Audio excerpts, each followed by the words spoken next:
for coming or attending the Certificated Hiring Process webinar. Today, in this first section, we're going to look at an overview of the certificated hiring process and touch on a couple of the key points, and also look at some definitions of words that we use in posting a position. So on your screen is a overview of the certificated hiring process, and we're going to start at the top. And so when you have a vacancy at your school site, the first thing that you're going to determine is whether it is a new position or if it's a vacancy in an existing position. If it is a new position, then you will need to submit an RPF, or a request for position funding, to budget to obtain a position number. Once you have that, then you can open up a PDF, which we call a position declaration form, and use that position number to open up a position and recruit candidates for that position. If the vacancy that you're posting is an existing position, you would need to verify that we have the paperwork for that position. And by paperwork, I mean if it's a leave or retirement or resignation, we need to have that information from the teacher themselves. Once we have that paperwork, then we can use the information from that to open up a PDF. In terms of who is responsible for which part of that process, this is kind of a guide that goes through the different parts. And so it's divided up into the school site, which is right here on the top left, and in the middle is human resources, and on the bottom is the candidate. And it lists, as we go through each section, who is responsible for what and when.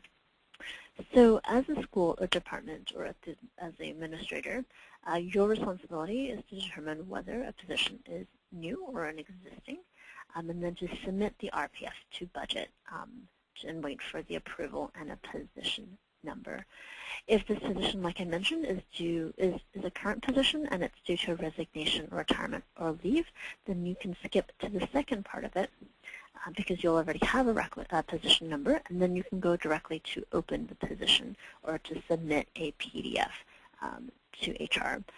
On here, it lists the different things that you'll need to open up the position. You will need a position number, which you would get from budget. You'd also need the reason for vacancy. Note that this is only visible to us in Human Resources. You'd also need the credential requirements, the start date, and whether there are additional position requirements, and a contact person for this position.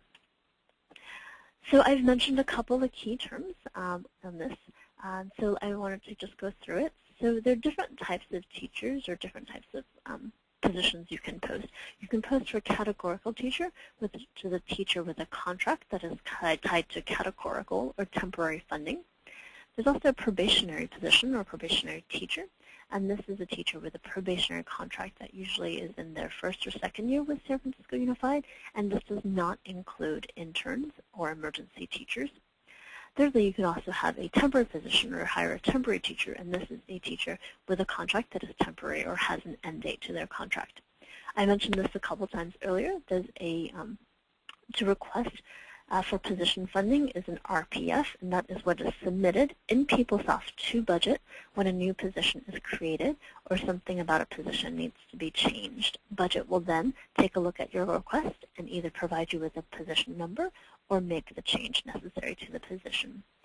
Another term that we talked about earlier was a position declaration form, or a PDF, and this is submitted in PeopleSoft to Human Resources when a position is vacant, and it's used to open or hire, recruit a candidate for your position. You can also submit a PDF to request a change in position information, usually what happens when budget is changed. And lastly, SERPA is a site request for position action. So once you have identified a candidate that you want to hire, you would go back into the system and submit a SERPA, and that lets Human Resources know that you're recommending an individual for hire, and that you're prepared to offer it to that individual.